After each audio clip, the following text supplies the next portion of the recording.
Masra, bonjour. Bonjour. Bonjour de vous accueillir sur Tchadanthropus. Nous sommes très contents de pouvoir vous accueillir aujourd'hui et de pouvoir échanger avec vous sur des sujets sûrement que nos compatriotes voudront savoir et entendre.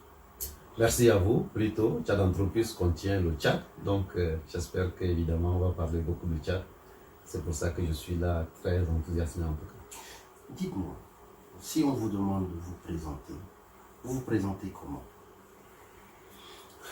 Alors, c'est toujours un peu pas facile, hein, j'allais dire de se présenter, mais j'aime bien me présenter comme un Tchadien de la tête aux pieds, qui est né au Tchad, qui est né dans un petit village au Tchad, qui a eu la chance de rencontrer des instituteurs qui lui ont appris le goût du travail intellectuel notamment, qui a eu la chance de rencontrer des gens qui ont mis sur pied des bourses d'excellence et de le tirer vers le haut, qui a eu la chance de vivre dans une famille où il y avait du tout, il y avait des chrétiens, il y avait des musulmans, où il y avait des croyants, il y avait des non-croyants. Mon grand-père était non-croyant mais juge cantonal.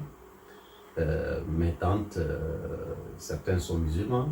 Mes cousins, on était chrétiens musulmans. On faisait les fêtes en famille et nous nous appelions les Anour, les Adama, mais aussi des Masra et des Eri. J'ai baigné dans cette ambiance-là, qui a eu la chance d'aller être formé dans des écoles qui prenaient la formation intégrale de l'homme, de tout homme et de tout l'homme. C'était au collège Charles Lwanga, qui est un des fleurons de notre système éducatif, et après qui a eu l'occasion d'aller ailleurs. Tchadien de la tête aux pieds, qui a eu l'occasion finalement d'aller ailleurs et de se bonifier peut-être un peu dans une sorte un peu de rendez-vous du donner et du recevoir, et donc ailleurs, sur le continent africain, au Cameroun notamment, mais aussi ailleurs en Europe, ailleurs aux États-Unis. Et pendant tout ce parcours, quand je regarde a posteriori, j'ai eu l'occasion d'être à la fois accompagné par des gens de tous bords, des chrétiens, des musulmans, des gens qui ne me connaissent pas, des blancs, tiens, qui ont mis sur pied des bourses d'excellence par exemple, que j'ai pu avoir l'occasion d'avoir pour entrer notamment par exemple à Sciences Po Paris.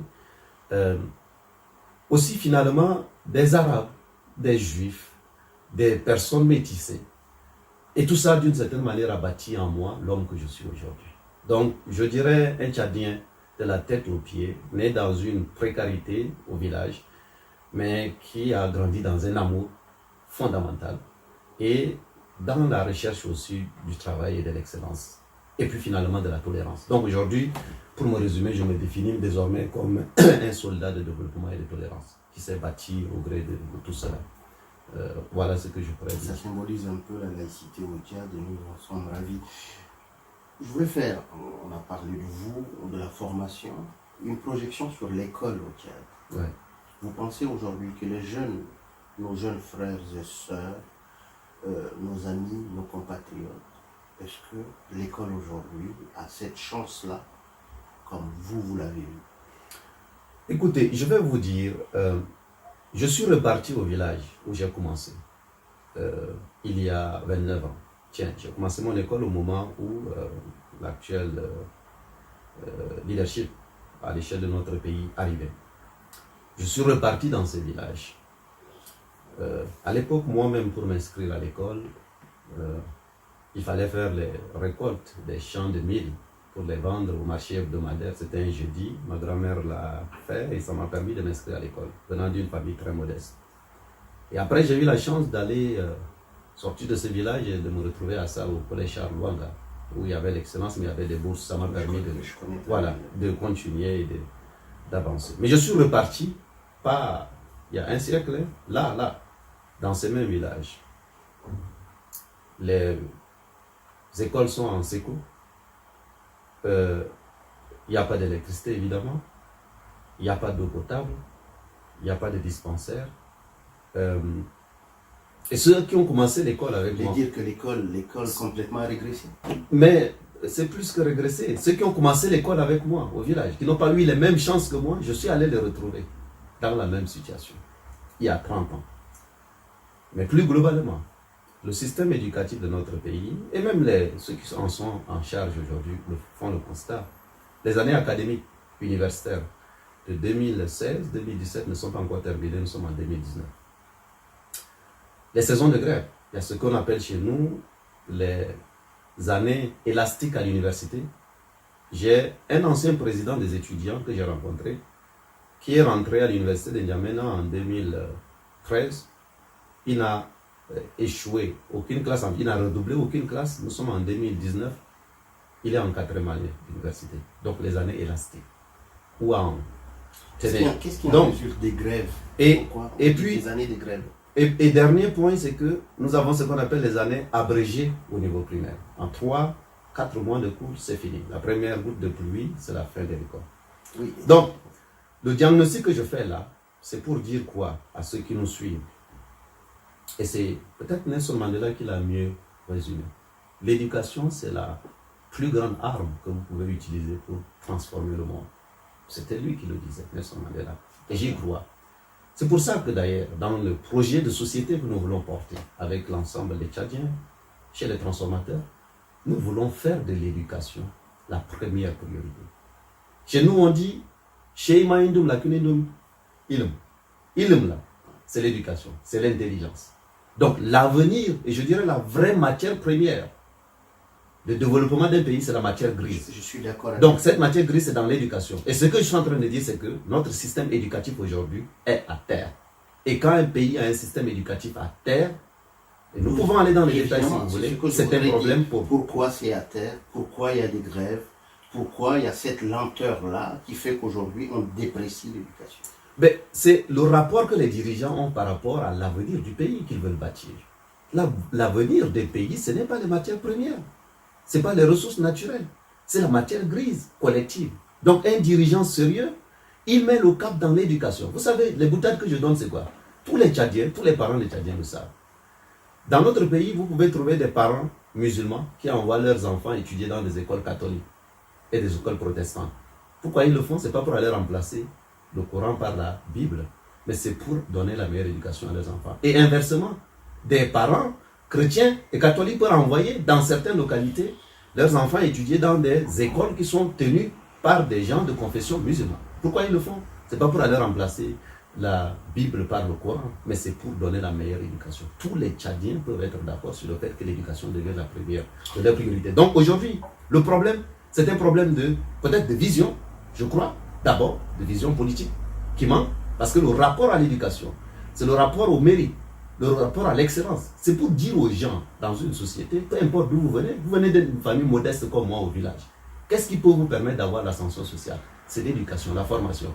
Mais si vous êtes dans une société où les dirigeants font la promotion des gens, non pas sur la base des compétences ou de l'éducation ou de leur formation, évidemment, ils ont un rapport dépressé vis-à-vis du système éducatif. Donc ceci... Monsieur Mastra, oui. C'est la projection, c'est la critique que vous faites par rapport au système actuel? Ce n'est pas la critique que je fais, c'est mieux que cela. C'est une proposition de transformation que nous faisons. Soyons concrets. Vous savez, ce que nous proposons. Chez vous, les transformateurs, vous mettez l'accent, la priorité sur l'éducation. La première des priorités. Est-ce que ce régime-là, pourquoi plutôt ce régime-là ne le fait pas, ne met pas la priorité? Alors, sa priorité, elle est où? Ben, écoutez, je cherche où se trouve la priorité. C'est-à-dire, quel est le domaine dans lequel nous avons réussi? Nous allons y revenir. Mais permettez-moi de finir sur l'éducation. Je ne veux pas être juste dans la critique. Être transformateur, c'est ça l'état d'esprit. C'est proposer pour l'avenir. Transformer, c'est proposer pour l'avenir. Donc, nous sommes concrets. Sur l'éducation, par exemple, les dialogues que nous avons eus avec des milliers de transformateurs, nous en sommes arrivés à une conclusion. C'est de faire de l'éducation la première priorité de l'État. La proposition concrète que nous faisons, la voici. Décidons qu'à l'échelle de notre pays, le budget du ministère de l'Éducation devienne le premier des budgets. Que le ministre de l'Éducation nationale devienne le premier des ministres. Quand je dis éducation, c'est du primaire à l'universitaire en passant par le professionnel. Tout ça ensemble, l'enseignement supérieur. Si nous en faisons la première des priorités, on inscrit ça dans une constitution véritable, comme une clause colonne vertébrale, non révisable. C'est-à-dire, peu importe le régime qui sera en place, peu importe les générations qui vont se succéder, tous les gouvernements d'ici à l'avenir, pour le Tchad, font de l'éducation la première des priorités. Je ne connais pas un seul Tchadien ou une seule Tchadienne qui ne sera pas d'accord avec cette proposition. Pourquoi? Parce que chacun de nous veut un meilleur avenir à ses enfants. Et le meilleur avenir se passe par l'éducation. Donc, si on en fait la première priorité en budget, eh bien, vous n'aurez plus ces saisons de grève. En moyen, vous n'aurez plus ces saisons de grève. Et en focus, au niveau gouvernemental, vous n'aurez plus tout cela. Donc, vous allez donner la chance aux Tchadiens d'aujourd'hui de préparer le chemin. Vous leur donnez des armes pour mieux affronter le monde qui vient. Parce que regardez les pays comme la Corée du Sud et les autres, dont on consomme aujourd'hui les produits. Vous pensez que c'est parce qu'ils ont eu du pétrole ou de l'or? Non. Ils ont investi massivement sur la qualité des ressources humaines et c'est à travers l'éducation. Je voudrais proposer que cela devienne une priorité non seulement pour le Tchad, mais même à l'échelle africaine. Les gens doivent être capables de comprendre cela. Vous ne répondez pas toujours à ma question, même si vous répondez en grande partie sur un autre aspect. Qu'est-ce qui fait qu'aujourd'hui, nos professeurs au Tchad font constamment la grève? Ils font la grève pourquoi? Pour les maigres salaires qui ne leur sont pas payés. Ils font la grève pourquoi? Vous avez vu les audits des diplômes, les résultats qui sont sortis là? Dans le système éducatif, il y a des faux diplômes. Ils font la grève pourquoi? Ceux qui sont formés dans les écoles qui forment les instituteurs, ces instituteurs sont dans la rue. Ils ne sont même pas inscrits. Donc, finalement, beaucoup sont reversés dans le système éducatif par défaut de trouver mieux. Et les maigres salaires qui leur sont dus, on ne les prend pas, on ne les paye pas. Et d'année en année, regardez, est-ce que vous avez une bibliothèque même à l'université de N'Djamena? Est-ce que vous avez des formations pour recycler les enseignants? Est-ce que vous avez, Internet pour permettre aux gens, par exemple, de s'inscrire dans le système éducatif du monde qui vient? On est à 5%. Est-ce que vous avez l'électricité? Oui, Internet est censuré. Depuis plus d'un an. Mars, nous sommes à avril, ça fait plus d'un an. Le monde de demain, c'est le monde de l'économie numérique et de l'intelligence artificielle. Avec ça, les Tchadiens peuvent rester au Tchad, à Faya-Largeau, se connecter à un système peut-être de haut débit et se connecter avec l'université basée à N'Djamena, avec un enseignant qui peut les enseigner à partir de Hong Kong. C'est ça le monde de demain. Donc un dirigeant sérieux sait que le système éducatif même a besoin d'Internet. Tous ces éléments-là n'existent pas. Donc les enseignants, ils sont devenus, comment vous dire, les variables d'ajustement. Et dans un Tchad transformé, notre ambition, c'est de dire, ni en période de vache maigre, ni en période de vache grasse, le système éducatif doit devenir un système, en tout cas, une variable d'ajustement. C'est-à-dire quoi? Si vous en faites une priorité, tenez, soyons concrets. Si on dit par exemple 20% du budget de l'État, chaque année est dédié au système éducatif, ou 25%, les Tchadiens conviennent. Eh bien, que le budget du Tchad soit de 1000 milliards, ou de 2000 milliards, ça va être 20%. Et là, vous redonnez ces lettres de noblesse, pas pour faire plaisir aux enseignants, pas pour faire plaisir au corps de l'éducation, mais parce qu'il en va de la vision du futur de notre pays. Donc c'est cette vision-là qui manque. Pour répondre directement à votre question, je crois que cette vision-là manque. Il y a un problème peut-être de compétence, il y a un problème de manque de volonté ou un cynisme, parce que, je vais finir là-dessus. Vous savez, les boutades qui circulent peut-être, vos téléspectateurs et ceux qui nous suivent peuvent le regarder. On dit, si vous voulez tuer un pays, ne prenez pas les armes. Tuez simplement son système éducatif. Regardez aujourd'hui, je rentre d'un voyage où j'ai rencontré nos compatriotes de Yaoundé. Savez-vous qu'il y a plus d'étudiants tchadiens dans les universités camerounaises que dans les universités au Tchad? Il y en a peut-être une bonne vingtaine de milliers qui vont finir dans les 2 prochaines années, parce qu'ils sont en master. Ils vont rentrer au Tchad, il n'y a aucun emploi pour eux. Il n'y a aucune perspective même qui leur permet de créer des emplois. Vous n'avez pas Internet, vous n'avez pas d'électricité. Vous allez créer quel emploi? Soutenable. Vous allez peut-être dans le saupoudrage, sans compter les tracasseries administratives, fiscales et tout ce qui va avec. Donc tout cela, je le dis aussi à tout le monde, c'est une véritable bombe à retardement. Tous ces chômeurs sûrs qu'on est en train de former, toute cette nouvelle génération qu'on est en train de former, sans perspective durable d'avenir, nous avons collectivement le devoir de transformer notre pays et de créer une terre d'opportunité pour tout cela. Sinon, c'est la véritable bombe à retardement pour tout le monde. Il faut que les gens comprennent cela. Et quand je le dis, ce n'est pas pour, embêter les gens ou pour créer un climat de psychose, mais c'est une véritable réalité. Là, je parle juste du Cameroun et ceux qui se forment à l'échelle du Tchad. par milliers chaque année qui finissent, ils ont quoi comme perspective? Et ailleurs. Oui, mais donc, vous voyez. Est-ce que ces professeurs grévistes, Ouais. puisque les fonctionnaires revendiquent la même chose, Ouais. est-ce que les professeurs n'en font pas plus et prennent pratiquement l'éducation en otage? Puisque les salaires, tout le monde en souffre au Tchad. Oui, oui. Alors, pourquoi, à l'échelle des enseignants, qui eux doivent être plus que conscients du système éducatif, pourquoi ils sont souvent en grève? Pourquoi l'année est écourtée? Pourquoi l'année est... Vous savez, j'ai reçu des dizaines d'enseignants, y compris très récemment. Certains viennent, ils me disent, Masra, vous savez, je suis enseignant, j'ai 7 enfants, mon salaire il est maigre, je n'ai pas les moyens de m'acheter une maison, je suis en location. D'accord? Mes enfants, là, ils ont besoin d'avoir un peu de nourriture pour pouvoir se rendre même à l'école. Mon bailleur est en train de me chasser. Quand il y a... Oui, mais bien sûr. Et le système de santé. Je n'ai pas les moyens de m'offrir des soins. Un d'entre eux était amené à l'hôpital, a amené un de ses enfants à l'hôpital. On a fini par le soigner. Mais on n'a pas voulu libérer l'enfant. Parce qu'il n'est pas capable de payer les systèmes de soins. Parce que nous n'avons pas au Tchad un système même de couverture médicale minimale qui est possible pour le Tchad. Et qu'on peut mettre sur pied pour l'ensemble des Tchadiens. Et donc, a fortiori, pour les enseignants. Pour leur permettre d'alléger un peu le poids de la charge. Donc voilà, derrière l'enseignant, voyez le père de famille. Voyez quelqu'un qui a besoin d'un minimum pour vivre.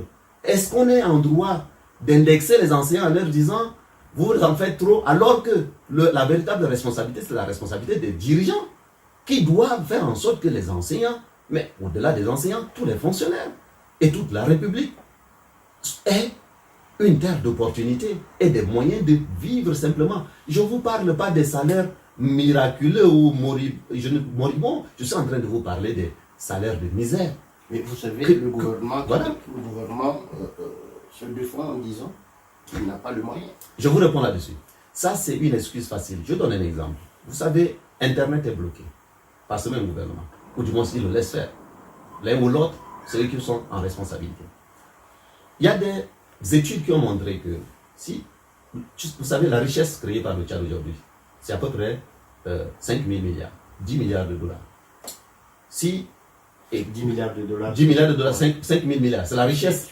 Sur l'année? Oui, sur l'année. C'est la richesse nationale, le PIB. Donc, la richesse nationale créée par le Tchad, c'est autour de 5 000 milliards, pour que les compatriotes comprennent bien. Les rapports montrent que Internet, l'économie numérique, c'est l'économie du monde qui vient. Si vous augmentez de 10% l'accès à Internet, en faisant tout ce que vous faites à l'échelle du pays de la même manière, ce que les économistes appellent toutes choses égales par ailleurs, vous augmentez la richesse nationale de 1,3%.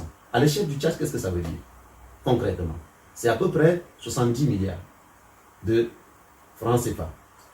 Et si vous augmentez donc de 50%, c'est 70 milliards fois 5. Ça fait 350 milliards de francs CFA. Mais, monsieur Alata, permettez-moi de vous dire, 350 milliards de francs CFA, regardez le budget du Tchad actuellement. C'est exactement ce dont nous avons besoin. Pas seulement pour payer les fonctionnaires, les salaires des enseignants, mais pour payer les salaires de tous les Tchadiens. Et un gouvernement sérieux, peut-il se passer de cela en censurant Internet, en bloquant Internet, en refusant d'investir dans Internet pour l'avenir? Voilà les pistes sérieuses. Là, je ne vous parle même pas de recettes additionnelles. C'est concret. D'autres pays le font.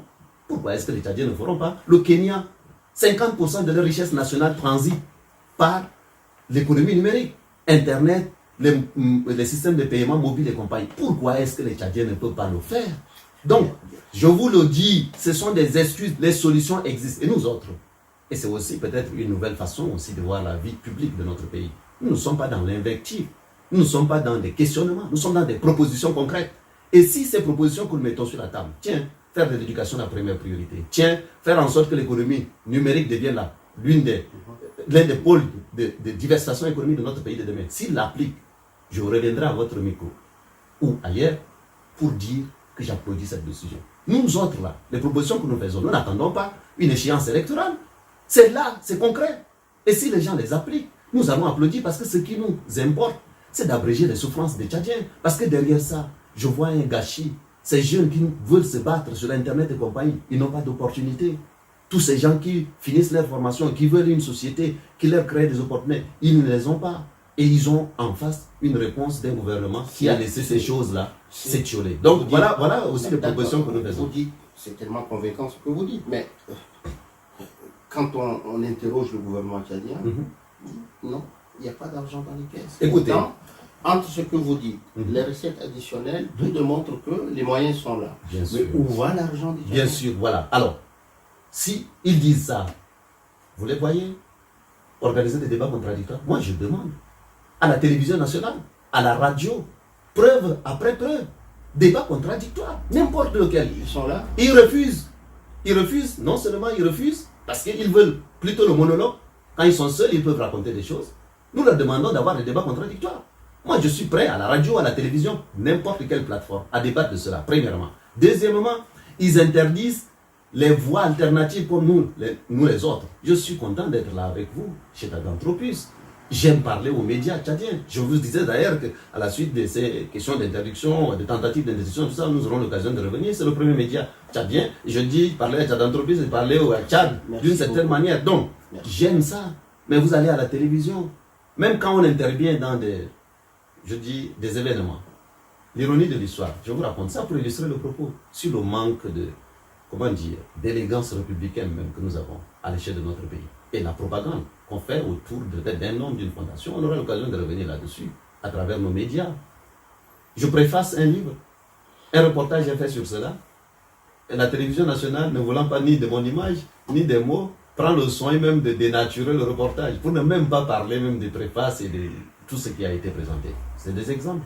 Je rentre à la télévision nationale voir les dirigeants pour dire, mais pourquoi est-ce qu'il n'y a pas de voie alternative dans ce pays? Je ne parle pas juste des transformateurs, mais même les autres leaders de l'opposition, de la société civile, les voies alternatives. Organisons des débats contradictoires pour faire des propositions concrètes aux Tchadiens.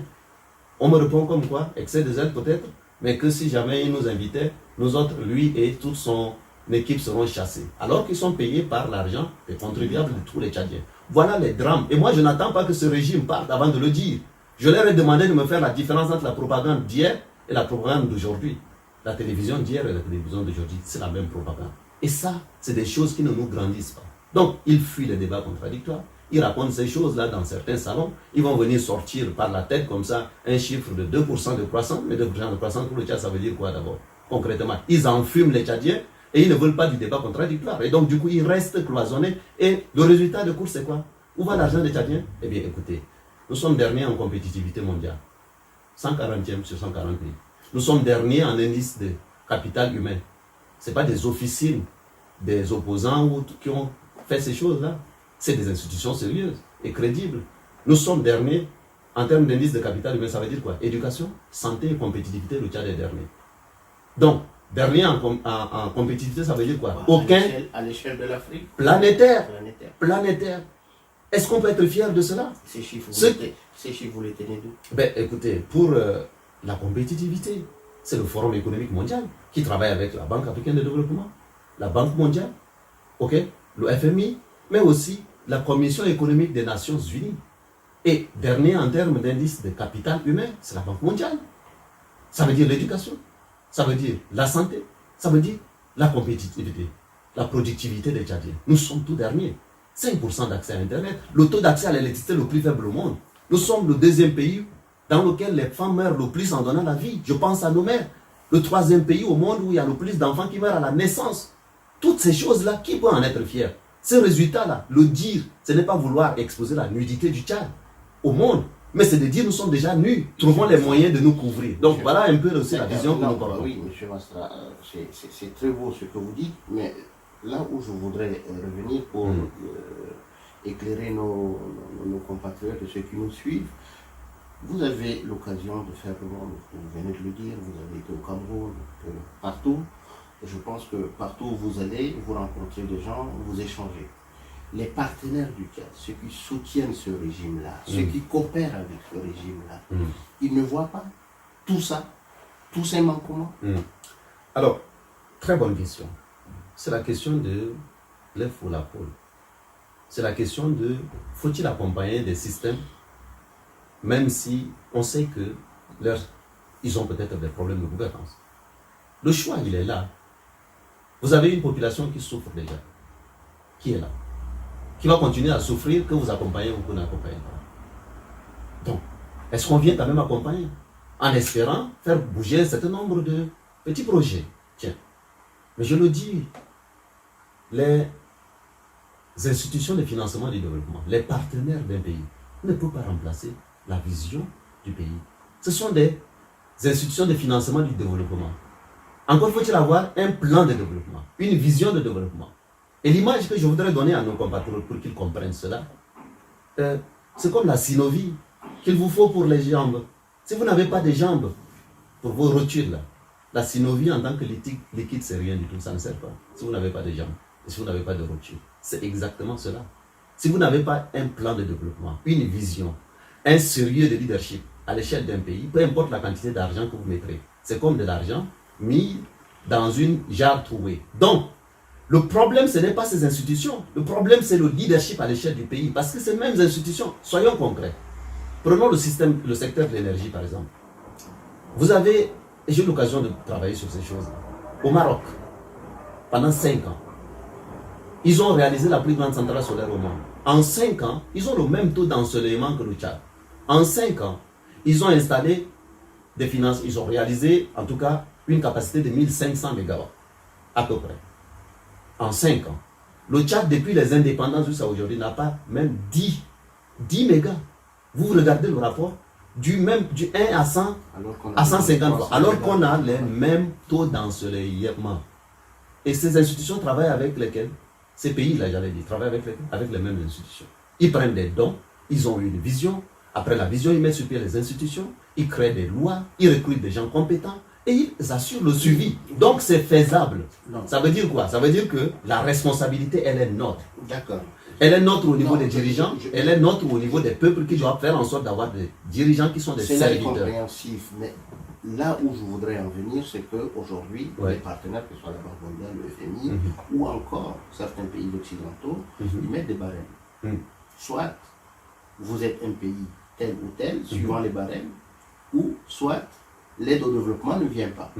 Alors que, parce que vous venez de narrer, le Tchad est dernier des derniers. Et comment ils font encore pour coopérer avec un régime comme celui d'Idriss Déby, où pendant 29 ans de gouvernance, est toujours au bas de l'échelle? Comment ils font? Est-ce que ceux que vous rencontrez, qu'est-ce qu'ils vous disent? Est-ce qu'ils sont conscients de ça? Et malgré ça, dans ce cas, peut-être qu'Idriss Déby est la personne idoine pour eux. Non, c'est pas comme ça qu'il faut voir la chose. Ce qu'il faut savoir, c'est que le Tchad, au niveau du FMI, est actionnaire. Le Tchad, au niveau de la Banque africaine de développement, est actionnaire. Le Tchad, au niveau de la Banque mondiale, ou ailleurs, est actionnaire. Cet argent, cette enveloppe, une fois tous les 3 ans, généralement renouvelée, ça revient aux Tchadiens. D'accord? Ça revient aux Tchadiens. Et les partenaires d'un pays ne viennent pas se substituer à un pays. Je crois qu'il faut qu'on comprenne cela. Donc, la responsabilité, elle est d'abord celle. Il y a des mécanismes qui permettent. Vous entendez, par exemple, il y a des exigences. Tiens, pour décaisser telle facilité élargie au crédit, on exige qu'il faut faire le toilettage, par exemple, des fichiers, l'audit des diplômes et tout ça. Ce n'est pas des gaietés de cœur que les Tchadiens sont en train de le faire. Du moins, ceux qui dirigent le Tchad actuellement, pour un temps encore, j'espère très court. Mais ce n'est pas par des gaietés de cœur. Ils le font parce qu'ils ont besoin des ressources, mais il y a des exigences liées à cela. D'accord? Si vous regardez certains tronçons de route, par exemple, bitumés au Tchad, tiens, prenez par exemple le tronçon Koumra-Assar, bitumé par ces institutions, allez regarder la qualité du travail qui a été fait. Ce n'est pas la même chose que les tronçons financés sur ressources nationales donnés à un cousin ou à un grand frère ou à je ne sais plus qui. Donc, ils essayent de faire ce qu'ils peuvent, mais ils ne pourront jamais se substituer à un pays. Et soyons aussi logiques là-dessus. Demain, peu importe que vous soyez en responsabilité au Tchad, que moi ou quelqu'un d'autre, nous aimerons quand même avoir un minimum de souveraineté.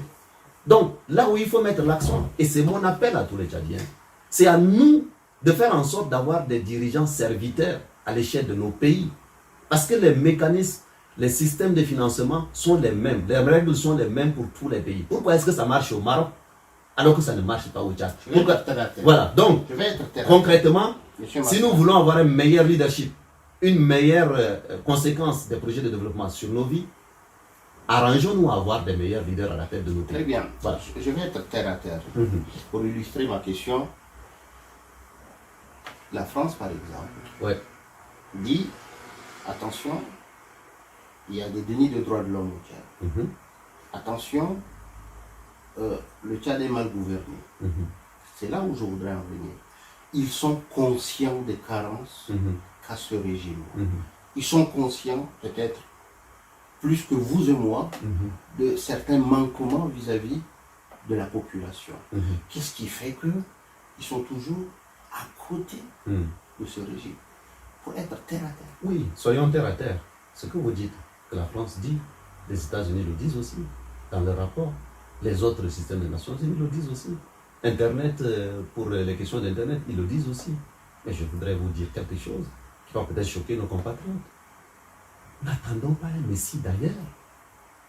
Je vous le dis, nous sommes là, à Paris, mon cher. Est-ce que vous savez qu'il y a des gilets jaunes ici? Est-ce que vous savez qu'il y a des Africains, enfin je dis des Français qui dorment dans la rue? Tout à l'heure, en prenant le transport pour venir ici, j'ai vu des Français dormir dans la rue. Ils ont leurs problèmes à gérer. Et s'ils vont ailleurs, ils doivent défendre leurs intérêts. Et les Américains défendent leurs intérêts. Et les Russes défendent leurs intérêts. Tout le monde défend ses intérêts. Ils vont pousser, ils peuvent appuyer, ils peuvent être dans un partenariat gagnant-gagnant. Mais il appartient d'abord, avant tout, aux Tchadiens de se battre pour faire en sorte que nous soyons exigeants, pour avoir à l'échelle de nos pays des leaderships serviteurs. Mais je voudrais dire, si demain vous êtes en responsabilité au Tchad, vous allez défendre les responsabilités de qui? De quel pays? J'espère bien que vous allez défendre les intérêts du Tchad. Ah, je vous remercie. Eh bien, ce sera pareil pour moi. Et c'est normal. Mais il faut faire bouger les lignes. C'est ça que vous êtes en train de dire. Il faut plaider pour que un minimum de choses soient acceptées. Il faut faire en sorte que nous ne fermons pas les yeux les uns et les autres sur des choses que tout le monde reconnaît comme pas une manière de gérer. Donc, des Tchadiens qui se... concrètement, Attendez, des Tchadiens qui se défendent, ouais, des Tchadiens qui luttent à l'intérieur, ouais, ils sont souvent brimés. Ils sont, d'ailleurs, on revient sur votre cas, bien sûr, ou par rapport à ce qui s'est passé bien sûr, hier, où on vous a interdit sur des choses assez ouais, utopiques ouais, de, la légalisation de notre, ouais, la transformation de notre mouvement en parti politique. Ouais. Donc, des Tchadiens qui bougent, il y en a. Vous avez les patriotes diaspora ici, parce qu'ils savent très bien que ce qu'ils font ici. Il y a des jeunes qui ont manifesté, d'ailleurs, qui ont été arrêtés. Absolument. Pour lesquels je demande une libération, d'ailleurs. Voilà, d'ailleurs, les Tchadiens bougent. Oui. Les Tchadiens bougent à l'intérieur, mais ils sont opprimés. Et quand ils sont opprimés aux yeux de l'international, qu'est-ce qu'il faut faire? Vous leur direz toujours continuer à le faire, alors que on les opprime et dans le sang en plus. Vous voyez? Donc des Tchadiens qui bougent, ils sont là. Mais écoutez, qu'est-ce que vous dites? Vous aujourd'hui, ils sont brimés. Je comprends à travers cette question, et c'est pas vous votre frustration, c'est peut-être vous portez la voix d'une frustration grande. Absolument. De toute la société. Je ne suis pas là pour le nier. Et si nous autres avons fait le choix de nous engager dans ces conditions, sur le terrain, à l'échelle du pays, c'est pas en ignorant ces choses. C'est justement parce que ceci existe que nous nous engageons et que nous nous battons. Mais comprenez que ma démarche, elle est là pour demander aux Tchadiens de se lever, de les titiller davantage, de leur demander de savoir que la véritable force, c'est en eux. Et donc, ce travail-là que vous êtes en train de décrire, ces étincelles-là que nous voyons, ces prises de conscience que nous voyons, elles ont vocation à grandir. Nous ne sommes pas encore au niveau où ça devrait être, au regard de la catastrophe de notre pays, de la situation terrible de notre pays. Mon diagnostic, nous sommes à quelques jours de l'anniversaire du lancement des transformateurs, le 29 avril à la veille. Quand j'ai décidé de démissionner, de m'engager auprès de nos compatriotes qui aujourd'hui par dizaines de milliers nous rejoignent et se battent sur le terrain, eh bien, c'est justement en ayant conscience de tout cela. Mais je dois aussi un discours de vérité à nos compatriotes pour leur dire, ne faites pas trop confiance à l'extérieur pour venir vous sauver. Commencez d'abord par vous-même. Quand vous voyez dans les pays voisins, ailleurs, les gens se sont battus, mais vous avez même vu que certaines chansonniers ont adapté leur langage en fonction de l'évolution de la situation sur le terrain. Ils le font pourquoi? Ils le font parce qu'ils savent qu'il y a une force sur le terrain. Donc je demande aux Tchadiens, vraiment c'est mon appel du cœur, Ne regardez pas la religion de qui vous parle. Ne regardez pas si il est en train de vraiment se battre pour vous tous. Demandez-vous chacun en vous regardant devant le miroir de votre histoire. Qu'est-ce que vous pouvez faire pour votre pays? Est-ce que votre niveau d'engagement, c'est d'abord ça la première force? Et ensuite, le deuxième volet, permettez que je finisse là-dessus. Le deuxième volet, qui est celui de l'international. Nous faisons aussi appel à cet international pour leur dire, nous ne pouvons plus continuer comme ça. La situation du Tchad, et peut-être on aura l'occasion de revenir là-dessus, la solution pour les Tchadiens, ça passe aussi par une alternance au sommet de l'État et l'arrivée d'un nouveau type de leadership, plus serviteur pour le Tchad. Ceci est une conviction profonde. Nous ne pouvons plus continuer comme tel. Donc, moi je le dis sur les plateaux, je le dis dans les rencontres bilatérales avec ces chancelleries, avec les partenaires de notre pays, et je le répète, ce que je dis en public, je le dis en privé. C'est une conviction profonde. Parce que si nous continuons avec le statu quo actuel, qui réprime tout, nous sommes un pays où les manifestations pacifiques sont interdites. Nous sommes un pays où l'accès aux médias publics est interdit. Nous sommes un pays où l'accès à Internet est interdit. Nous sommes un pays où vous avez les forces alternatives crédibles. On essaie de les brimer. Vous avez rappelé le cas des transformateurs. Nous aurons l'occasion de revenir sur cela. Tout cela montre quoi? Que la promesse démocratique n'est démocratique que dans les mots. Est-ce qu'on continue comme cela? Est-ce qu'on reconnaît tout cela, mais on ferme les yeux sous des hypothèses ou des considérations qui en réalité ne sont même pas réelles? Est-ce qu'on continue comme cela avec ces Tchadiens qui n'ont pas de perspective d'avenir? Donc, l'international, les partenaires du Tchad doivent aussi comprendre que la volonté des Tchadiens aujourd'hui, c'est de vouloir autre chose, pas le statu quo. Donc, ils doivent accompagner cela parce que c'est cela le chemin de l'avenir et il faut les convaincre. D'accord, mais je voudrais mettre un accent là-dessus. Autant d'interdits créent aujourd'hui d'autres opportunités à d'autres Tchadiens. Ouais. Je voudrais faire une projection sur ceux qui ont pris les armes. Ouais. Et dernièrement, c'est un des partenaires du Tchad qui est venu les bombarder. Donc, voyez-vous, si j'attire votre attention là-dessus, vous allez dire quoi? Des Tchadiens bougent, mais quand des Tchadiens bougent et que c'est la France qui vient prêter main forte en bombardant des Tchadiens, c'est qu'on cherche à opprimer beaucoup plus les Tchadiens. Vous comprenez? Alors, que les Tchadiens bougent, c'est bien, ils font comme ils peuvent, avec les armes qu'ils ont, mais malheureusement, avec ça, les partenaires du Tchad, on prend le cas comme la France, qui bombardent. Pourquoi cela se passe? Alors, ça, j'y ai répondu. Et je pense que vous me donnez l'opportunité de revenir là-dessus. Pour que les Tchadiens comprennent très bien. Vous savez, moi, je vous le dis en toute sincérité. Je crois que l'avenir du Tchad doit se bâtir avec tous les Tchadiens. Y compris ceux qui sont en rébellion aujourd'hui. Je ne crois pas dans un avenir du Tchad sans cela. Parce que c'est tous les Tchadiens. C'est ça l'idée aussi d'être transformateur. Vous prenez les énergies de tous bords et vous mettez ensemble pour l'avenir du pays. C'est une conviction profonde. Mais je dis aussi une deuxième chose. Je ne crois pas dans la lutte armée. On doit avoir une autre perspective.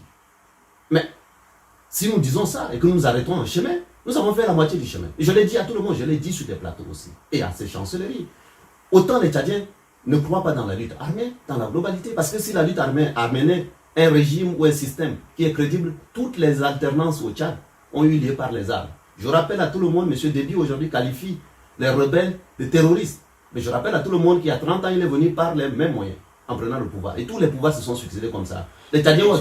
Donc, permettez-moi d'aller au bout de ma logique. Juste une parenthèse. Est-ce que ce n'est pas la cause de toutes ces frustrations, de ces interdits qui poussent les autres complètement à l'extrême? J'arrive donc. Permettez-moi de conclure là-dessus. Donc, je rappelle à tout le monde qu'il est arrivé aussi par les armes. Toutes les successions au pouvoir ont eu lieu par les armes.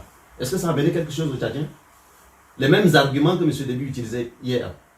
Ceux qui utilisent ces arguments aujourd'hui, ils ont des raisons d'utiliser les mêmes arguments. Déby les a utilisés. Est-ce que ça nous a amené quelque chose de sérieux? Non. Donc, une fois qu'on a dit ça, ben, on ne peut pas non plus accepter le statu quo. Parce que autant il y a des politiques véreux dans le système démocratique du Tchad, autant il y a des rebelles peut-être véreux. Mais je n'ai pas la prétention ou l'indécence de croire que tous ceux qui ont pris les armes là ne sont pas des patriotes. Il y a des gens bien là-dedans, mais peut-être qui ont été poussés à l'extrême, parce qu'ils ne veulent pas le statu quo. Mais je leur dis aussi à ceux-là que la voie de l'armée, de la violence politique par la rébellion, ce n'est pas la voie d'avenir. Donc ni le statu quo avec un régime qui n'est démocratique que de façade, ni la rébellion armée n'est un avenir. Les Tchadiens doivent donc se retrouver pour trouver une troisième voie, inclusive, sérieusement, avec l'esprit peut-être de la conférence nationale souveraine, élargie, avec tous les Tchadiens, pour redéfinir les conditions d'un avenir. Et donc, dans ce sens-là, ce que nous mettons sur la table aussi, comme proposition, sur laquelle nous reviendrons peut-être plus amplement à d'autres circonstances, c'est de dire il nous faut réunir les conditions d'un nouveau départ démocratique et d'une alternance au sommet de l'État. Ça se passe par, en amont, retrouver l'esprit de la conférence nationale souveraine avec tous les acteurs politiques. De façon inclusive. De façon fondamentalement inclusive. La diaspora, l'intérieur, les forces de la rébellion, ceux qui sont au Tchad, tout le monde. Vous savez, à la conférence nationale souveraine, on n'a pas choisi les gens parce qu'ils ont 2 députés ou 3 députés ou un sénateur. On les a choisis parce qu'on avait l'intelligence de savoir que celui-là, il a une force politique. Est-ce que demain, on peut imaginer l'avenir du Tchad sans réunir nos compatriotes qui sont dans la rébellion aujourd'hui, qui sont des Tchadiens aussi?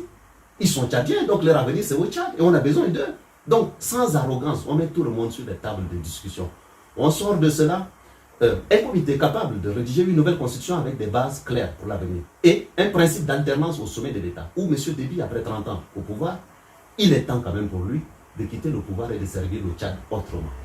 Et à ce moment-là, nous avons des institutions crédibles avec une constitution où vous avez le principe même de séparation de pouvoir qui a été supprimé aujourd'hui dans la constitution actuelle. Revient l'inclusion, parce qu'on a exclu par exemple les nouvelles générations, la laïcité soit rétablie, ces éléments qui sont des piliers d'avenir et le principe d'alternance après 2 mandats pour n'importe quel poste électif par exemple. Ces éléments-là que je considère comme par exemple des principes colonnes vertébrales, qu'on les mette comme des clauses non révisables pour l'avenir.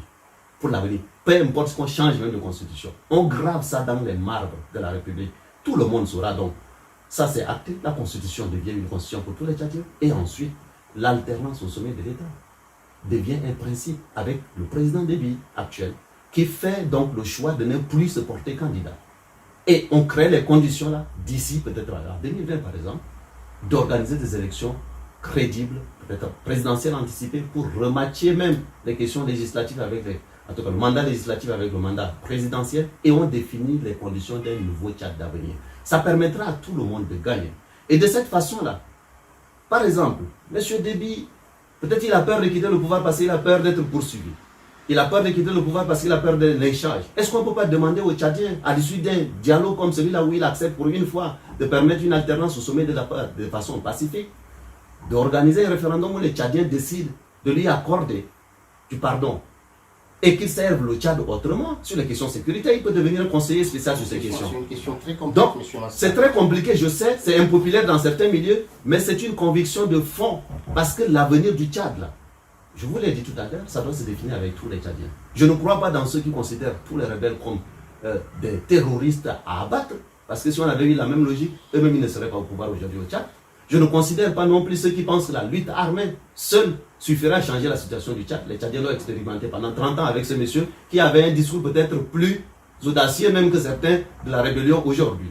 Mais les partenaires de notre pays aussi savent que si nous continuons comme ça, avec la situation actuelle du Tchad, le leadership tel qu'il est là aujourd'hui, le chaos va venir. Est-ce qu'on veut la dictature intégrale, légalisée, qui conduit au chaos?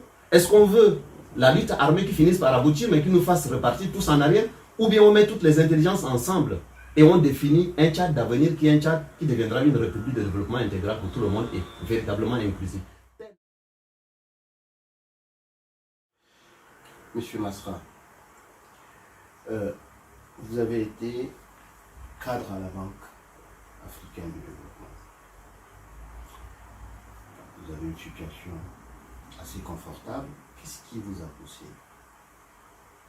à démissionner de la BAD et d'aller vers les difficultés en embrassant la politique au Tchad?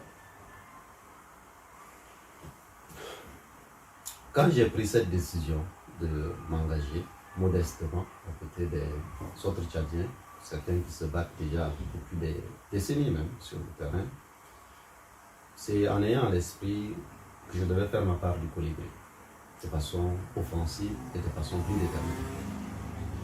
J'avais à l'esprit, en prenant la décision, non pas le regard tourné vers ma situation au niveau de la BAD ou ailleurs, mais j'avais à l'esprit c'est mères de famille qui accouchent et qui meurent en donnant la vie, qui sont de plus en plus nombreux.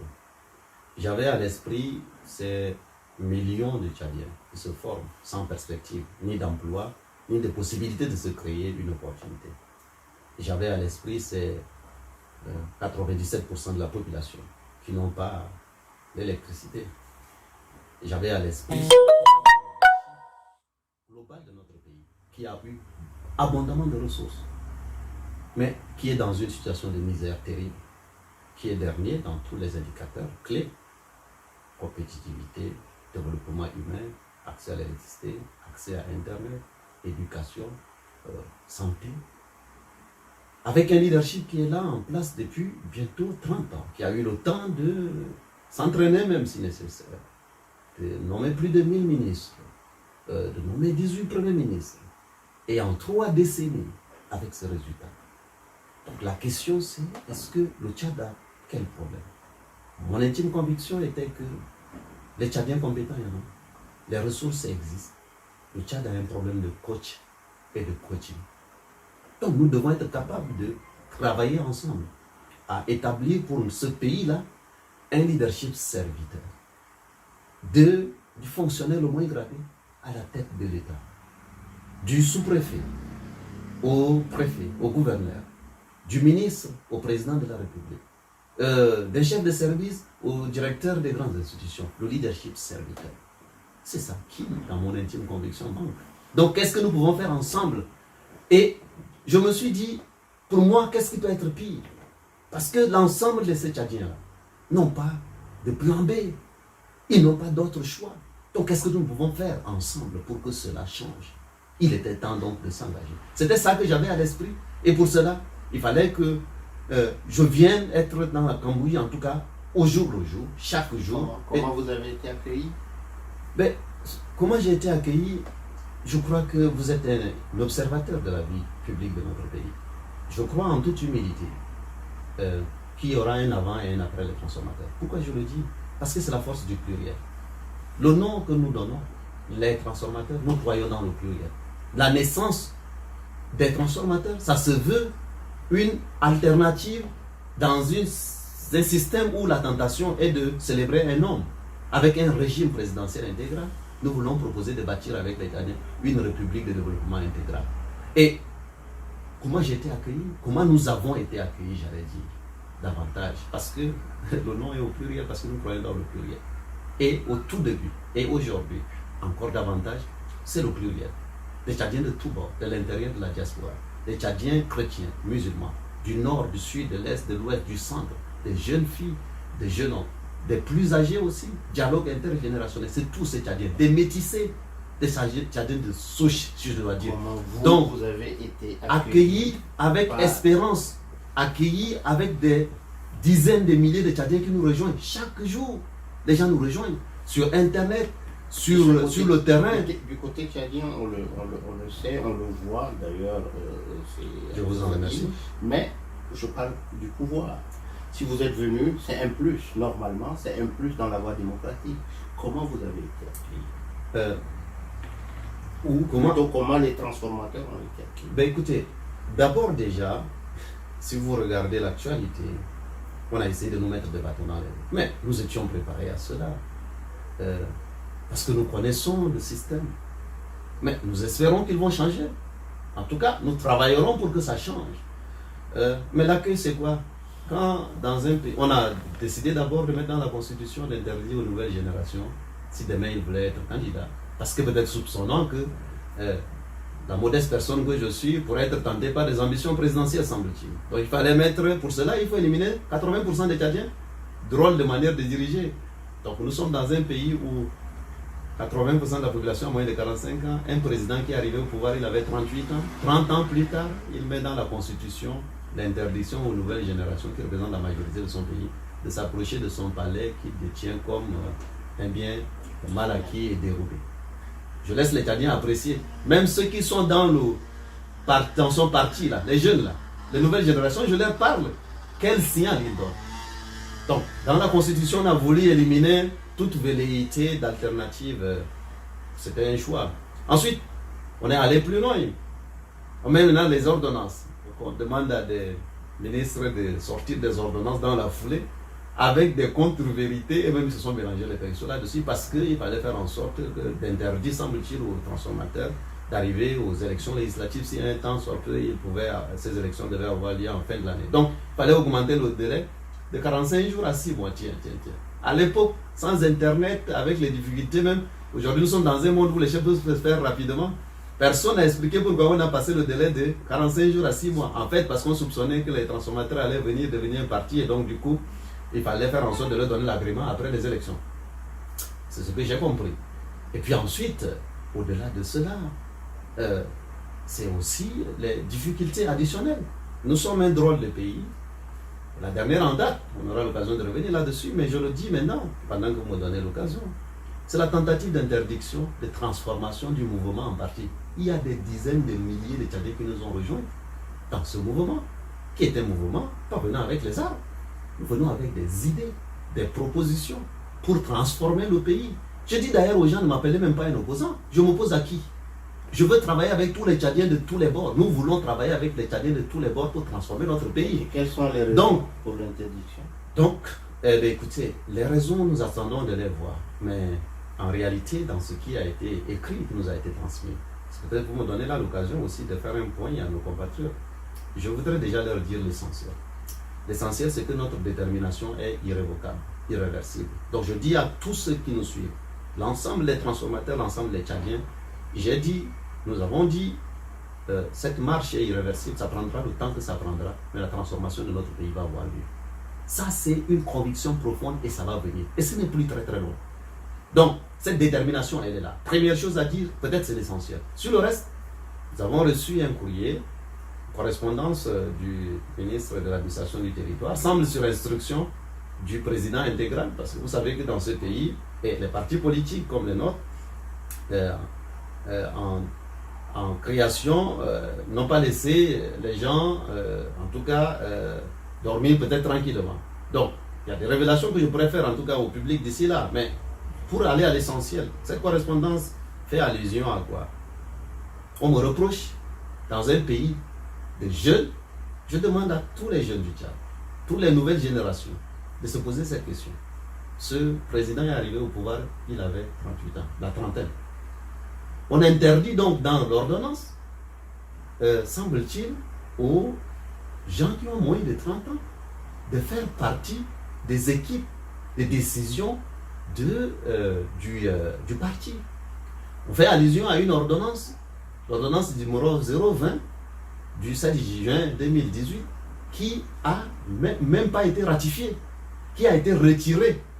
D'accord? Ça a été retiré, c'est adopté. En fait, l'ordonnance a été prise en juin, mais ça devait être ratifié en décembre. À la veille de son adoption au niveau du Parlement, ça a été retiré. Donc l'ordonnance à laquelle on fait allusion même n'existe pas. D'accord? Il y a une nouvelle ordonnance qui doit être discutée au Parlement le 23, le même jour où on m'a envoyé cette correspondance, mais qui a été différée pour le début du mois de mai. Donc ça veut dire quoi? Même en droit, nous sommes dans une situation où la loi positive qui existe, c'est l'ancienne ordonnance. Cette loi-là donnait 45 jours. Notre demande de création date de novembre 2018. C'est-à-dire nous sommes au 6e mois. Ça veut dire qu'après 45 jours, normalement, nous sommes considérés comme un parti légalement constitué. Mais au-delà de cela, cette fameuse ordonnance même à laquelle on fait allusion, eh bien, il y a des partis politiques, et je les remercie, c'est l'occasion ici, qui sont prêts à témoigner, qui nous ont envoyé même leur agrément, où il y a des gens, pas des conseillers du président, mais des gens de l'équipe de direction même, qui ont moins de 30 ans. Et c'est légitime dans un pays de jeunes de faire partie de l'équipe de direction. L'ironie de l'histoire, c'est que tous ces jeunes-là de mon parti-là, qu'on a voulu éliminer, parmi elles, de nombreuses filles et femmes compétentes. L'une d'entre elles a eu son baccalauréat avec mention à 16 ans. Et à moins de 20 ans, elle est devenue inspectrice principale du Trésor. Ces genres de personnes compétentes, bien formées, honnêtes, on ne les veut pas.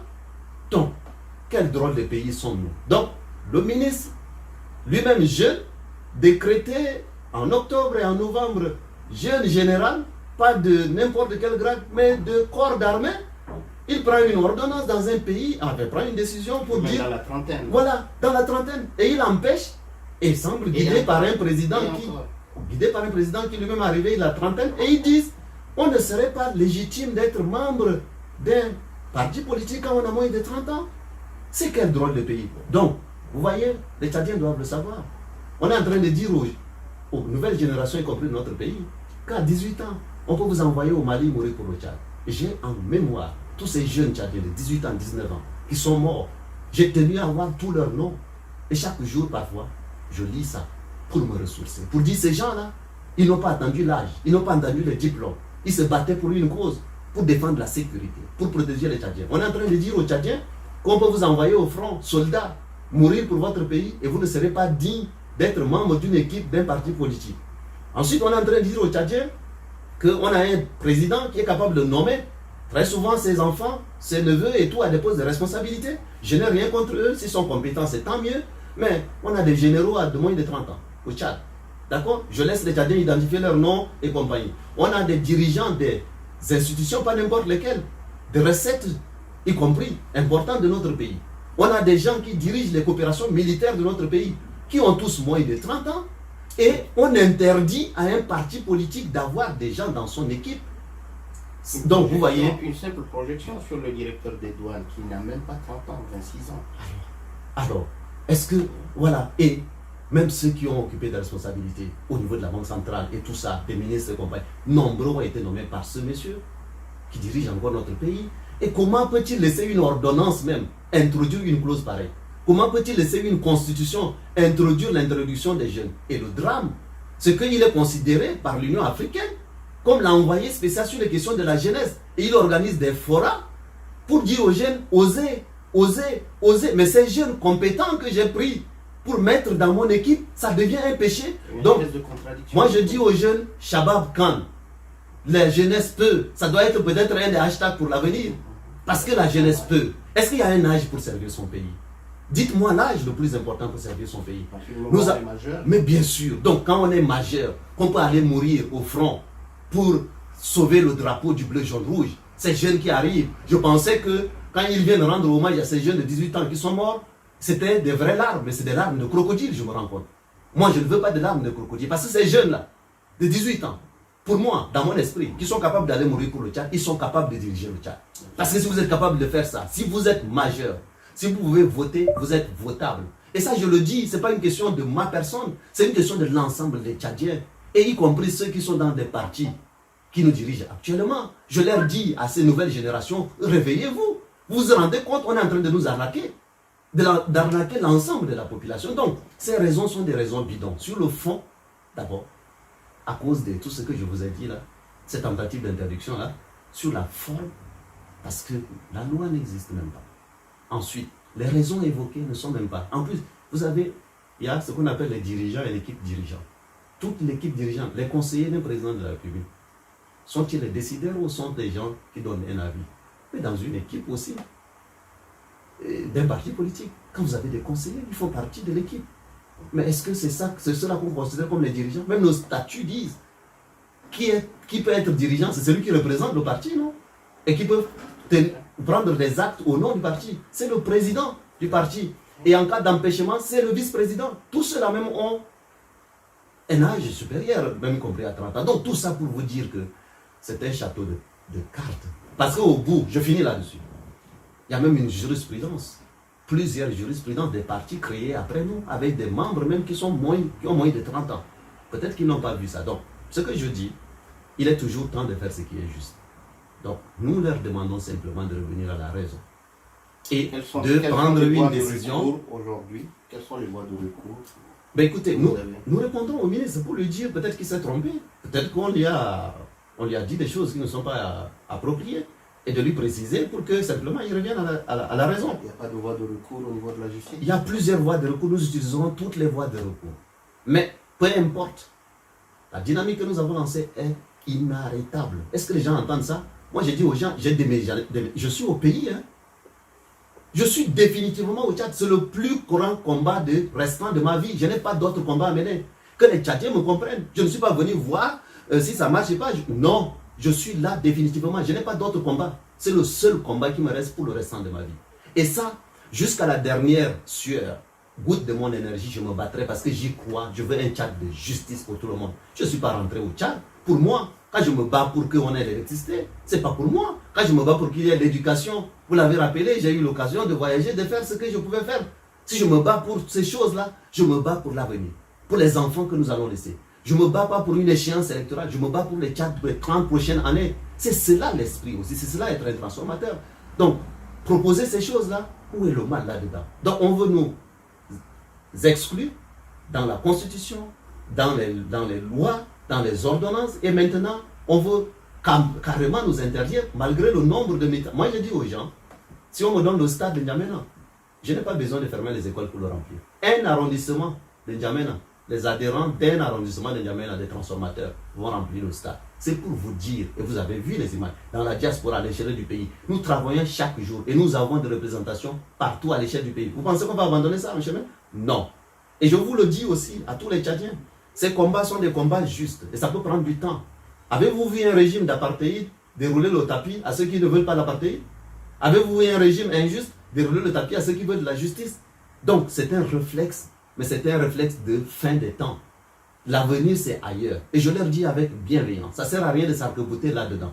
Et c'est l'occasion aussi de dire, autant on essaye de nous empêcher. J'ai un mot pour ces jeunes qui ont lancé des appels à manifestation et qu'on a arrêté aujourd'hui. Je leur demande là, maintenant, solennellement, de libérer ces jeunes-là. Je m'adresse au procureur de la République, au président de la République, à l'ensemble de ces acteurs-là, le ministre y compris. Il faut libérer ces jeunes, ils se battent pourquoi? Pour que les gens aient du gaz. Et ça, un dirigeant sérieux, sincèrement, ne peut pas se permettre de faire cela. Donc, voilà, c'est très clair et je voudrais en tout cas... Vous nous faites une projection sur l'actualité qui est très intéressante. Sur le gaz, bien évidemment, l'actualité nous interpelle là-dessus. Des jeunes ont été arrêtés parce qu'ils ont voulu simplement marcher, une marche pacifique. Et c'est un collectif contre la vie chère au Tchad. Donc son président a été arrêté, intimidé, donc communiqué, contre-communiqué. Mais malgré ça, ils ont marché et beaucoup d'entre eux ont été arrêtés. Vous, comment percevez-vous ça? Est-ce que vous trouvez que c'est normal, que c'est juste? Des gens, pour un pays comme le Tchad, dit-on, un pays de pétrole, où le gaz pour les ménages n'est pas disponible. Des femmes, des vieillards, on a écouté les reportages, on a vu un peu partout. Vous-même, vous venez du Tchad. Rien que pour faire manger ses enfants qu'il aille à l'école, vous l'avez dit déjà sur les plateaux TV5. Comment percevez-vous ça? Vous savez, quand je parle du leadership serviteur, ce n'est pas des gros mots. Un dirigeant, il sert son peuple. Il porte le peuple ne le porte pas. Comment un dirigeant sérieux peut dormir tranquillement lorsque ses grands-mères, ou les gens qui peuvent avoir l'âge de ses grands-mères, de ses mamans, ou de ses filles, doivent aller chercher les bourses des vaches en pleine capitale? Jamais. Nous ne parlons même pas de l'intérêt du Tchad. Bourse des vaches. Soyons concrets, peut-être certains ne comprennent pas le mot. Les déchets des vaches. Pour faire la cuisine avec tous les maux que ça peut avoir. Parce que ça les tue à petit feu. Comment un dirigeant qui a un cœur peut dormir? C'est toxique. Comment un dirigeant qui a le cœur peut dormir? Mais allez, faites le tour. Je ne suis pas en train de raconter. Allez, vous allez voir. Les gens le savent. Et quand vous êtes dans une situation pareille, pourquoi? Parce qu'on a confié le marché pendant la période de maintenance à un individu qui n'a pas les capacités pour livrer. Donc, la mauvaise planification, la mauvaise gestion. Et quand la population, vous avez vu ces jeunes-là qui sont allés manifester, et certains s'appellent des ENA, d'autres s'appellent de l'autre Jim, de Raïs Kim, de Tegil, ils viennent de partout. Ce sont des filles, ce sont des garçons. Ce sont des musulmans, ce sont des chrétiens. Qu'est-ce qu'ils ont en commun? Ils ont un cœur qui bat pour le Tchad. Ils se battent pour que dans nos foyers, qu'il y ait de l'énergie. Et une manifestation de cette nature, pacifique, parce que nous appelons nous autres pas à des cassures, nous appelons à des manifestations pacifiques. Même pacifiques sont interdites. Et on les accueille avec quoi? Avec des arrestations, avec des intimidations, avec des tortures. Et ça fait des années que ça dure. Mais quel type de dirigeants sommes-nous? Et comment on peut dormir tranquille? Donc, Ça m'inspire, comment vous le dire, ça m'inspire un sentiment de gâchis qui dure éternellement. Et ceci ne peut plus continuer comme ça. Et la seule promesse que celui-là qui dirige le Tchad actuellement a fait, c'est de devenir sans or, sans argent. Maintenant, il faut ajouter sans électricité, sans gaz et tout. Promettre quoi? La liberté. La liberté. Je ne connais pas de pays démocratique au monde où il n'y a pas de manifestation pacifique. Et ça fait des années que ça dure. Donc, quelle promesse démocratique nous avons? Et tout ça, et vous allez avoir des dirigeants de son parti, tout ça, célébrer un leadership. La peur de manifestation, est-ce ne pas avoir peur que la situation se dégénère comme au Soudan? On a vu comment une jeunesse se levait et a balayé un régime de 30 ans. Est-ce que c'est pas ça et ça me donne l'occasion aussi de répondre à ceux qui, parfois pour dédouaner celui qui dirige le Tchad aujourd'hui, avec tous les pouvoirs, disent que c'est son entourage, il ne sait pas. Non, il le sait. Les dirigeants d'un pays, il y a un conseil des ministres, il est le président du conseil des ministres. Toutes les semaines, il sait, il voit.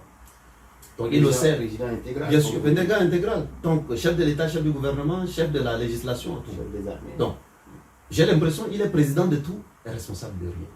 Quand le gaz n'est pas là, ce n'est pas sa responsabilité. Il ne dit d'ailleurs rien là-dessus. Quand Internet est coupé, il ne dit rien. Quand il n'y a pas d'électricité, il ne dit rien. Quand il y a les inondations, il n'est pas responsable. Internet, il fustige les réseaux sociaux. Mais écoutez, donc vous voyez qu'on est président de tout, mais responsable de rien. Ceci doit aussi changer.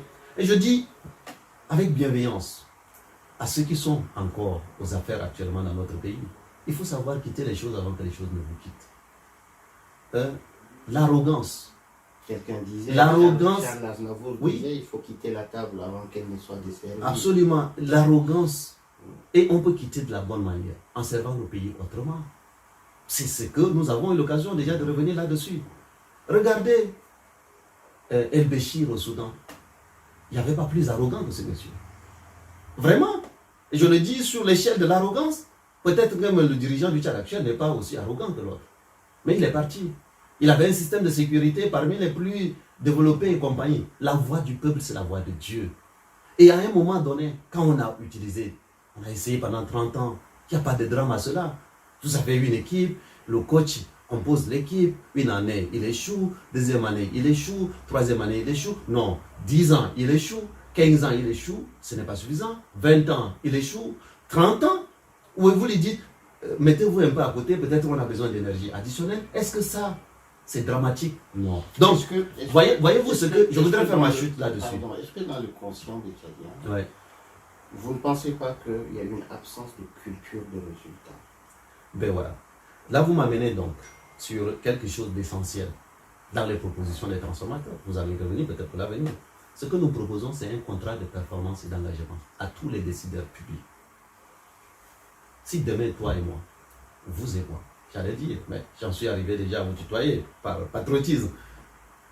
Si demain, nous avions des responsabilités, vous pensez que ce qui importe aux Tchadiens, c'est de savoir la religion que vous pratiquez ou la religion que je pratique? Non.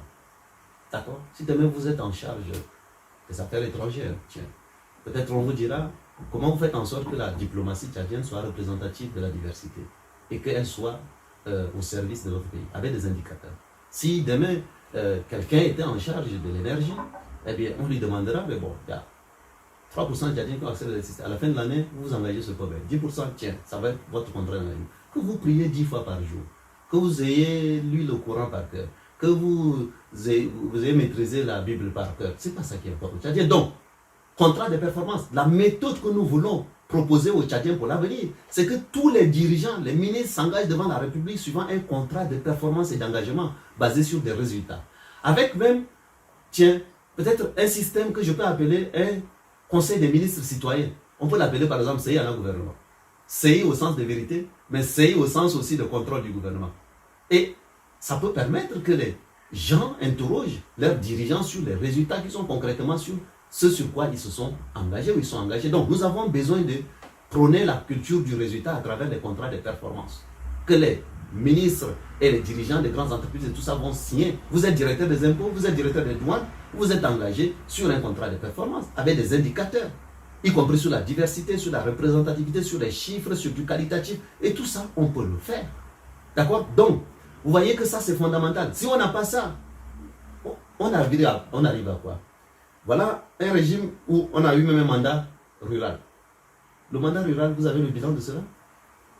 On a peut-être 5 millions de Tchadiens qui sont victimes de malnutrition aujourd'hui, victimes de la faim, qui ne sont capables de partager un repas décent par jour. Le mandat rural a servi à quoi? On a eu des mandats axés sur la kermesse du désordre est terminée. Est-ce que vous avez eu un compte rendu sur cela? Non. On vous a promis des taux de croissance, tiens, hein, à travers le PNB. Nous sommes en 2019. 2017-2021, on a dit le minimum c'est 3% de croissance. En fait, sur les dernières années, on a eu moins 1%. Vous avez vu quelqu'un venir dire devant le peuple sa responsabilité. Donc la culture du rendre de venue à la présidence. Voilà, sur la santé. Et nous sommes un pays où nous avons le plus de femmes qui meurent en donnant la vie, le plus de personnes qui meurent à la naissance. Nous n'avons même pas un système d'assurance maladie universel minimal pour empêcher que le palu et la fièvre typhoïde, ces maladies bénissent ou d'autres cieux qui continuent à nous exterminer au Tchad, on peut les résoudre. Et ça ne demande pas trop d'efforts. Toutes ces choses-là, c'est parce que nous n'avons pas de contrat d'objectifs de résultats. Et pire, je vais arrêter et je vais finir là-dessus. Avec toute la bienveillance que je veux avoir pour les associations, les fondations qui font des choses pour notre pays. Mais je le dis en posant la question à tous les Tchadiens. Est-il normal que dans une république où vous avez un dirigeant élu pour des missions régaliennes, la santé, l'éducation, la justice, toutes ces choses-là, que ce soit une fondation qui se substitue à l'État? Est-on en train de dire que l'État n'a pas la puissance nécessaire pour mobiliser même les moyens internationaux et compagnie pour s'occuper de ces Tchadiens qui s'alignent là, sur les routes, qui s'alignent sous 40 degrés et tout ça, qui sont charcutés pratiquement? Et puis, on se retrouve donc dans un pays où le ministre de la Santé représente une fondation privée, où le ministre de la Justice représente une fondation privée, où le ministre de l'Éducation nationale, ou le ministre des Infrastructures, il représente une fondation privée. On est en train de dire aux Tchadiens que les missions de l'État, l'État est incapable de les réaliser. Et ça, c'est sans problème contre ces fondations. Si elle a sauvé une vie, c'est bien. Mais dans un pays normal... Vous parlez de la fondation Grand Cœur? Oui, Grand Cœur, c'est ça. Mais vous voyez donc qu'il y a un problème. Et je le dis en toute bienveillance. La fondation Grand Cœur aujourd'hui, mais dans les faits, allumez la télévision, tous les jours, il y a un reportage sur cela. Si ce n'est pas le président, c'est la fondation. Et les autres voies alternatives? Rien. Les propositions alternatives? Rien. Et puis derrière, mais est-ce que ces opérations, ces questions santé, ces Tchadiens-là qu'on fait applaudir parce qu'on les a opérés, on a fait un truc, est-ce que ce n'est pas le ministre de la Santé de s'occuper de cela? Est-ce que ce n'est pas le ministre des Infrastructures de donner, de faire des dons? Le ministre de l'Action sociale et de la solidarité de la famille? Est-ce que c'est à eux d'aller représenter une fondation privée? Est-ce que c'est normal qu'une fondation signe des conventions avec des ministères pour des missions qui relèvent de ces ministères, pour que ces ministères leur donnent des budgets? Est-ce que c'est normal que les entreprises publiques, les choses qu'ils doivent faire pour le pays, qu'ils confient ça à des fondations, par exemple, privées? Et c'est sans arrogance, et c'est sans volonté de nuire à quelque chose que ce soit, mais c'est de dire, l'État est en train d'abandonner ce qui lui revient parce que nous n'avons pas de contrat de performance et d'engagement devant la nation. Okay? Est-ce que vous n'avez pas la posture facile de faire les remarques et les critiques? Parce que si vous êtes aux affaires, c'est toujours différent que quand vous êtes dans une posture d'observation et de critique. Je ne suis pas dans une posture de simple observation. Je vous rectifie là-dessus. Nous sommes dans une posture d'action. D'accord? C'est pour ça qu'on est engagé sur le terrain. Nous ne sommes pas dans une posture de critique. Non, nous sommes dans une posture de proposition. Ceux qui nous regardent seront tentés de dire il parle, il maîtrise, parce que c'est facile pour lui, il n'est pas aux affaires. Non, je ne dis pas que c'est facile. Je vous ai dit tout à l'heure que la noblesse de la politique, ce n'est pas de s'occuper de la facilité. C'est de s'occuper des choses difficiles. Je ne dis pas que c'est facile, mais ce que je dis, est-ce que ça a un sens ou pas? Quand je vous propose des contrats de performance au ministre, qu'est-ce qui est difficile là-dedans? Mettre un contrat d'engagement, dire au ministre de la Santé, écoutez, vous êtes évalué sur ceci. Le président de la République, quand il nomme les ministres, est-ce que quelqu'un met une arme sur sa tête? Non. Ok? Les 1000 ministres qu'il a nommés en 30 ans de gouvernement, mais c'est lui qui les a choisis. j'imagine bien, sur des critères qui doivent être objectifs. Et lui, il doit rendre compte devant la nation. Demander à ces ministres-là et à ces dirigeants d'entreprise et tout de rendre compte et de s'occuper des missions qui leur reviennent. Est-ce que ça, c'est trop demandé? Est-ce que c'est être dans la facilité? C'est du bon sens que tous les Tchadiens... Ce n'est pas un débat d'experts, là. C'est un débat du concret. Et ça, c'est du concret. Et s'ils font des choses de bien, je serai le premier à applaudir. Je vous l'ai dit. Si les contrats de performance et d'engagement sont généralisés demain au niveau du gouvernement, sans ma présence au gouvernement, ce dont il est question, ce n'est pas de moi ou de quelqu'un d'autre à mes côtés. Non. C'est une question de pratique de leadership qui doit changer, indépendamment de... Il n'y a jamais eu du moment où vous... Indépendamment des personnes. Vous me tendez la perche, Oui. puisque ce régime fonctionne toujours dans la récupération. Vous n'avez jamais été tenté d'être récupéré. Tenter d'être récupéré. Ah ben, écoutez, on dit, vous ne pouvez pas empêcher aux gens de faire des choses à votre égard. Mais ce que vous en faites dépend à 90% de vous. D'accord? Je n'empêche à personne de tenter de me récupérer. Je n'empêche à personne de faire circuler dans les médias, et pour certains, d'ailleurs que Masra et les transformateurs seraient en train de se faire voir pour espérer être remarqués et qu'un jour, ils vont être nommés. Je dis à tout le monde. Et ça, peut-être que même ceux qui sont au pouvoir actuellement, ils le savent. D'accord? Nous, là, nous ne sommes pas venus pour cela. Ce n'est pas par arrogance. Mais j'ai l'humilité de croire que les 1000 ministres et les 18 premiers ministres que M. Déby a nommés, et les 30 ans qu'il a eu au pouvoir, il y avait parmi eux... Qu'est-ce qui a manqué? Le coaching, la pratique de leadership. C'est ça qu'il faut changer. Je dis aux Tchadiens, et les compétences sont partout. J'en connais même qui sont actuellement dans le système politique actuel de notre pays, qui sont dans les administrations, qui sont des gens patriotes, qui sont des gens compétents. Si nous mettons sur pied une pratique de leadership différente demain, ceux-là, ils vont être plus performants. C'est ça que nous allons débloquer demain. Je le dis à tout le monde, quand demain ça va changer, je n'ai pas l'intention, ou n'importe qui arrive demain au pouvoir, d'aller importer des gens de la Chine ou d'ailleurs pour venir changer le Tchad. C'est le même Tchadien en Amizda, d'hier, comme on dira en arabe. Et d'aujourd'hui, avec lequel il faut bâtir Moustakbalna, le Tchad de demain, l'avenir de notre pays. Donc, c'est cela. Qu'est-ce qui va changer? C'est le coaching. C'est la manière de diriger, la manière de gouverner, contrat de performance, contrat d'objectif, capacité à être des leaders serviteurs, qui portent d'abord le peuple, qui ne sont pas portés par le peuple. Cette obligation de rendre compte, la justice qui redevient la colonne vertébrale, parce que la justice élève un peuple et son dirigeant avec toutes ces choses-là, c'est une nouvelle façon de gouverner. Donc, ça va au-delà des postes de responsabilité. Et que nous arrêtions aussi dans notre pays cette idée de croire qu'il y a un homme qui est indispensable. Moi, je peux vous faire une confidence. Vous n'êtes pas indispensable. Moi, je ne suis pas indispensable. Monsieur Déby n'est pas indispensable. Personne n'est indispensable. Mais tout le monde peut être utile. Donc, soyons capables d'avoir ça. L'utilité, est-ce que vous n'êtes pas dit, tiens, je rentre au bercail et que je peux peut-être être dans le système et transformer à partir de l'intérieur? Écoutez, c'est une question, c'est la question de, comment dire, du verre de fruits. Ok, changeons-nous le système de l'intérieur, changeons-le de dehors. Je veux changer avec tous les Tchadiens. Pas à partir d'un système, en proposant quelque chose de demain, d'avenir. Pas pour moi, ma personne. Et si ça dépendait que de moi, je peux vous faire une grande confidence ici. Si les choses changent, demain matin, je serai le plus heureux des hommes pour tous les Tchadiens, indépendamment de quel statut moi j'aurai. Je ne suis pas rentré dans ce pays en quête d'un poste de responsabilité, en quête d'une position de ministre. Vous l'aviez déjà, voilà. Pardon? Vous l'aviez déjà, le poste de responsabilité, et vous êtes parti. Mais absolument, absolument. Et je le dis avec toute humilité, en rendant grâce à tous ceux qui m'ont accompagné. Musulmans, chrétiens, non-croyants et tout ça, blancs, noirs qui m'ont accompagné, je l'ai rappelé au début de notre entretien, qui ont bâti l'homme que je suis. Je n'ai plus rien à attendre.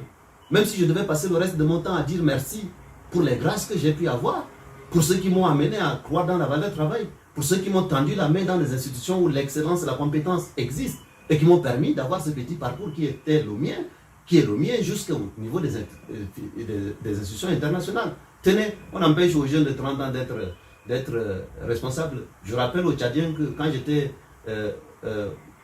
sélectionné dans le concours pour entrer à la Banque africaine de développement, on avait compté 6000 candidats pour 20 places. J'ai eu la chance de faire partie de ceux-là, au niveau du top même. Je ne le dis pas pour impressionner les jeunes Tchadiens, c'est pour leur dire que c'est possible, mais j'avais 26 ans. J'étais fonctionnaire international à 26 ans. D'accord, travaillant pour des pays. Et je dirigeais des missions à l'échelle des différents pays. Comment serais-je si je ne mets pas dans mon équipe des jeunes qui ont mon âge au moment où moi j'ai rentré dans la Banque africaine de développement? Moi je ne suis pas un surhumain. Si j'ai été capable de venir du village, d'être formé dans les écoles que j'ai dit au Tchad avant de voyager, et que je peux faire ça, tous les Tchadiens peuvent le faire. Je veux donc cette société qui donnera la chance à tous ces gens. C'est-à-dire qu'on aurait pu me dire au niveau de la Banque africaine de développement, sur 6000 candidats, 20 places, que je n'aurais jamais eu. En tout cas, j'aurais déjà été éliminé à cause de l'âge, mais je ne serais pas l'homme que je suis. Donc vous vous rendez compte, c'est ça que nous voulons apporter comme dynamique nouvelle et d'avenir. Dépersonnalisons les choses. Ce dont il est question, ce n'est pas de ma personne. Ce dont il est question, ce n'est pas de mon avenir. Je le dis à tout le monde. Mon avenir, d'une certaine manière, a été en partie déjà bâti. Je veux consacrer le tiers, peut-être restant de ma vie, là, à servir mon pays. Et c'est ça que je demande à chacun, devant le miroir de son histoire, de le faire. Et que personne ne soit dans des considérations rabougries, communautaristes, mesquines, tout ça parce que ça permet à des systèmes qui ne sont pas efficaces de se maintenir. Regardons les vrais enjeux, les enjeux de développement, les enjeux d'opportunité pour tout le monde. C'est cela la grandeur. Donc, pour moi, les transformateurs, je les vois comme quoi? Comme contribuant avec les autres Tchadiens à bâtir un Tchad des pères fondateurs.